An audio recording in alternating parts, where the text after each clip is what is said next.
Bonjour à toutes et à tous. C'est un plaisir d'être ici. On va prendre un peu de temps pour déjà se présenter. Donc moi c'est Bertrand Van Dorp et avec Valentin Dubois nous avons co-dirigé ensemble durant ces 2 dernières années l'atelier Réanime en première année bachelor ici même à la Haie de Genève.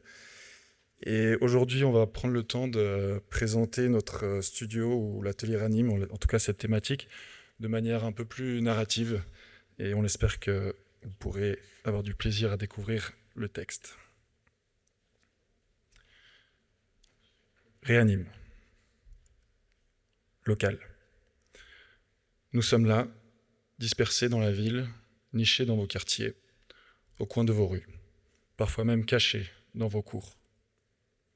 À hauteur d'homme, nous vivons le pouls des rues. Les vélos qui filent, les voitures qui passent, les piétons qui déambulent, et quand le calme s'installe, nous devenons parfois le refuge des habitants, à quatre pattes. Les chats qui se faufilent dans les ombres des marquises, les rats discrets qui trouvent un abri sous nos dalles, et même les renards furtifs qui arpentent la nuit en quête de logis temporaire. Au-dessus de nous, la vie privée résonne. Les cliquetis de couverts pendant les repas de famille, les éclats de rire, des enfants faisant leurs devoirs. C'est le son banal d'une chasse d'eau qui nous parvient, ou celui plus troublant d'un ébat amoureux, un peu trop audible.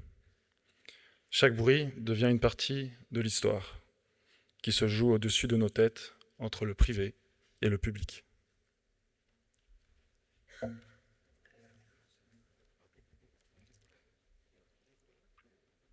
Certains d'entre vous ne nous remarquent même pas, tandis que d'autres nous croisent à chaque jour. Pour ces derniers, nous sommes devenus des repères, des lieux chargés de sens, intégrés à leur routine quotidienne comme une douce habitude. Hélas, d'autres, parmi nous, ont été oubliés, négligés, parfois abandonnés, délaissés ou même alloués. Les instants d'absence peuvent n'être que passagers, mais parfois l'attente s'étire. L'attente s'étire si longue qu'elle nous laisse à bout de souffle. Cette désuétude s'installe et fait naître un sentiment de vide, une vacuité qui pèse sur la vie de quartier. Peut-être est-ce cette frénésie de la ville qui érige des immeubles à la hâte, sans comprendre, sans prendre le temps de redécouvrir ce qui est déjà là, sans voir la valeur cachée de nos histoires oubliées.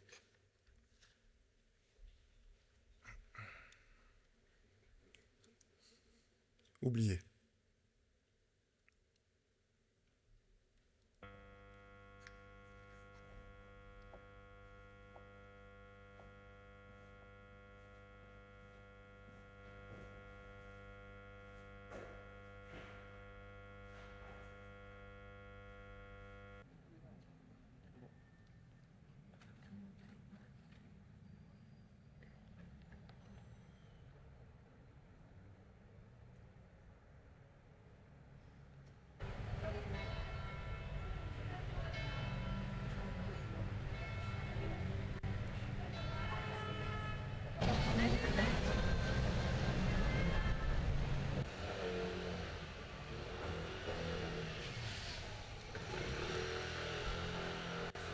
Mais là, à mon avis, ça, c'est une moto volée.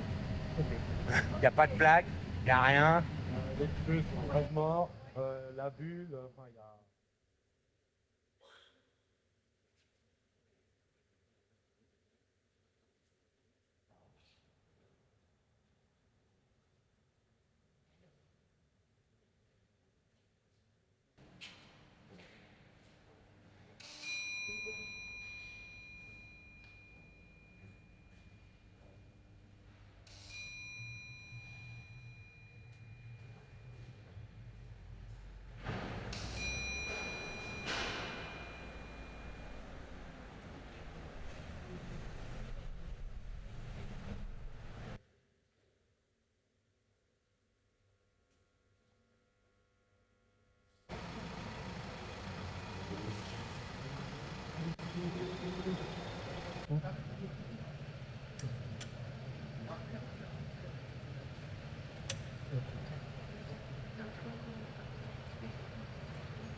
Nous sommes tous différents, mais un même destin nous lie.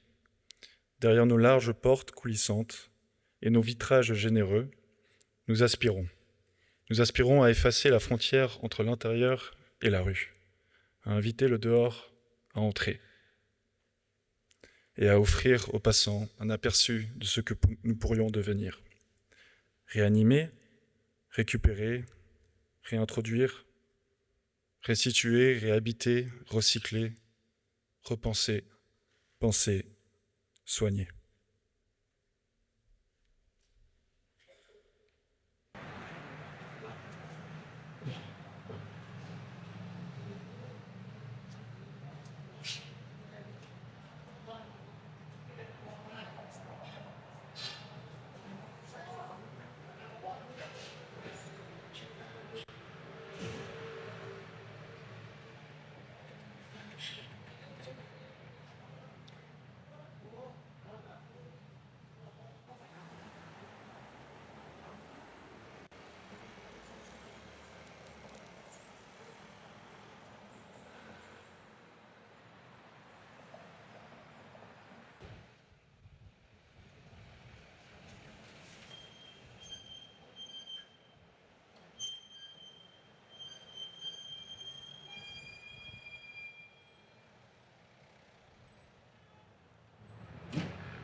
Cette voiture, c'est vraiment une passion pour les dessinateurs italiens.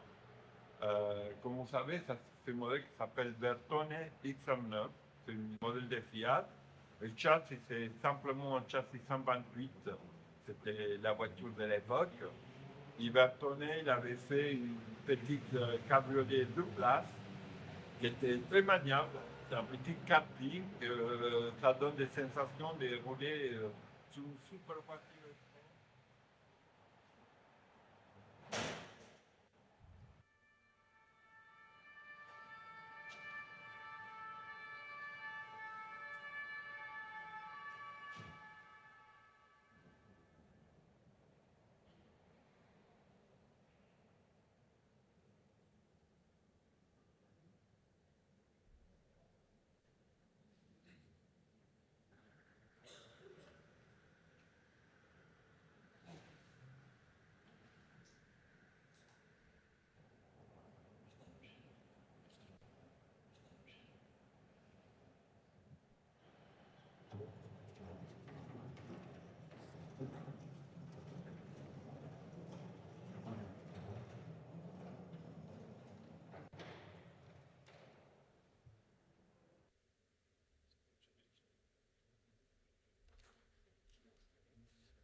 Réanimer un lieu ne se limite pas à le restaurer ou à changer sa fonction.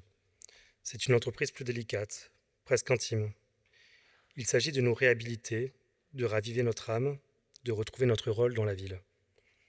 Nous, espaces endormis, portons en nous des histoires, des souvenirs, des traces d'un passé que nous ne voulons pas effacer. Ce que nous demandons, c'est un soin attentif, une intervention qui respecte ce que nous avons été et qui, avec bienveillance, nous aide à retrouver notre souffle. Les transformations qui nous attendent sont comme des gestes chirurgicaux, précis et vitaux. Elles prépareront notre avenir, elles révéleront nos qualités cachées et amplifieront notre présence. Le soin apporté à notre renaissance n'est pas une simple réflexion matérielle, mais une restitution de notre place dans le tissu de la ville et de ses habitants.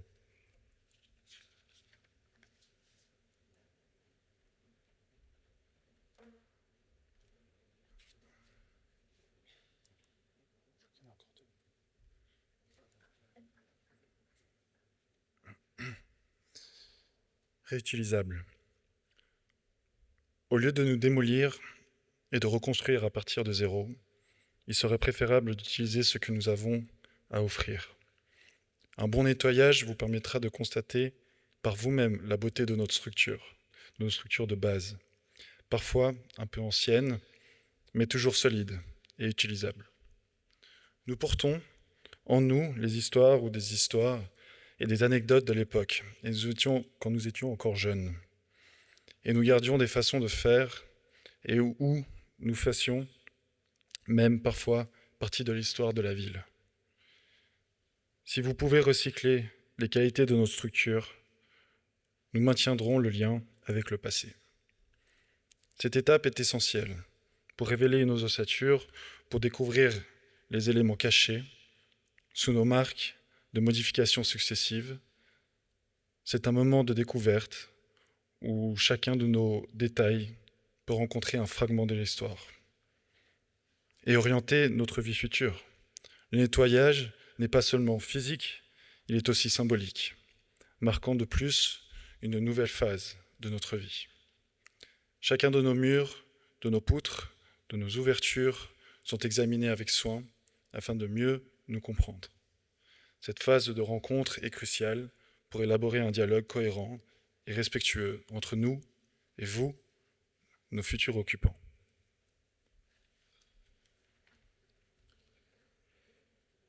Plutôt que de nous démolir et nous reconstruire, privilégiez une approche plus durable, qui consiste à récupérer et à introduire des éléments existants en nos murs.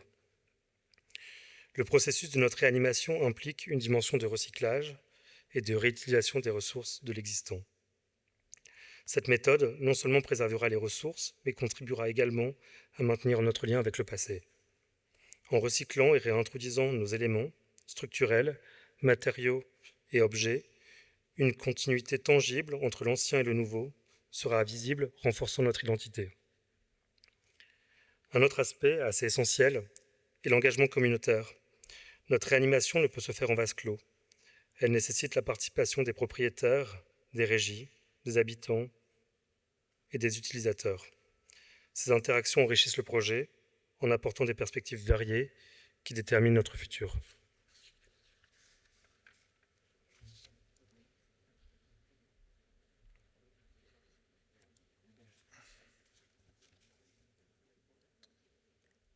Hôte.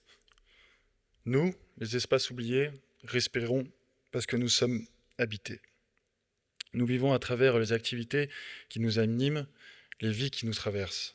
Nous cherchons la chaleur des publics qui nous réveillent, ces interactions humaines qui font renaître nos murs endormis. Nous aspirons à accueillir des jardins d'enfants, des cafés où les voisins se croisent, des centres culturels où les pensées se rencontrent, des centres sportifs où l'énergie circule, des ateliers où la créativité prend forme, des cuisines collectives où les saveurs se partagent. Nous rêvons de lieux de vie, des coiffeurs et même des toiletteurs pour animaux, car chaque geste, chaque occupation rend notre ossature son souffle. Faire le chantier, c'est déjà occuper. Ces espaces, cependant, qui se transforment, c'est les faire vivre, avant même que les dernières serrures ne soient posées. Au lieu d'attendre la perfection à la fin, nous cherchons à être animés, en chemin, à être modelés par les usages, ajustés par ceux qui vont nous occuper. Le chantier devient alors un lieu de vie, un espace de rencontre, un lieu de participation, où les habitants influencent notre transformation. Ainsi, nous ne sommes pas seulement des bâtiments en attente, mais des lieux actifs, où le futur prend forme au rythme de la vie et de la ville et de ses habitants qui nous entourent.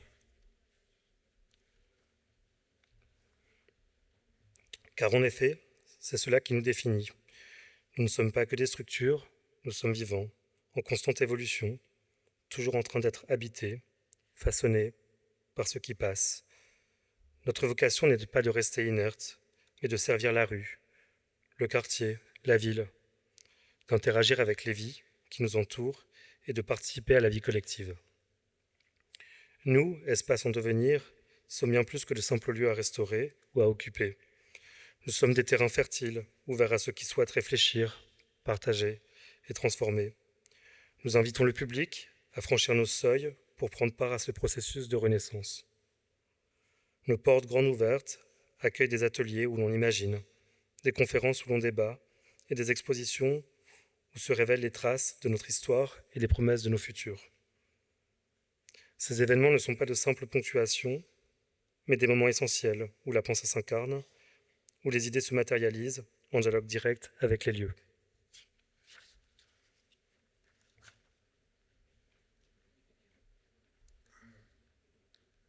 Politique. Nous sommes à l'échelle du bâtiment, de la rue et du quartier. Nous étions tertiaires, secondaires, lorsque l'on régorgeait d'activités de production locale et de commerce vivant. Dans les années 60, le cœur des villes battait au rythme des ateliers, des cordonniers, des usines électroniques, des échoppes d'ameublement, où l'on produisait des biens manufacturés que l'on importe aujourd'hui des quatre coins du monde. Nous étions à la fois des lieux de travail et de rencontres. Nous étions des carrefours où le social et l'économique se mêlaient naturellement. Nous étions des espaces autrefois pleins de vie et de chaleur. Nous sommes devenus désormais trop souvent des lieux aseptisés. À chaque interaction est réduite à une simple transaction.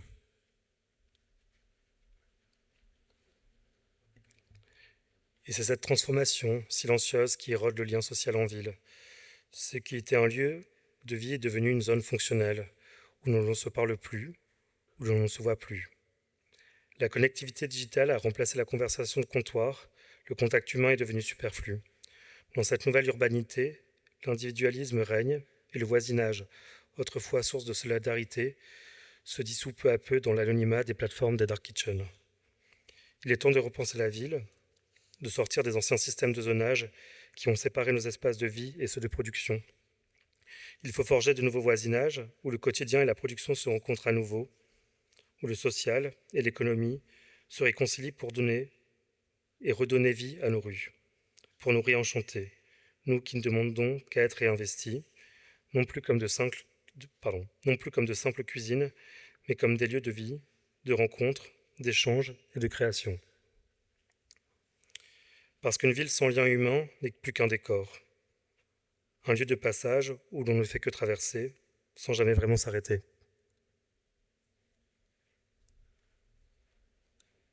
Merci.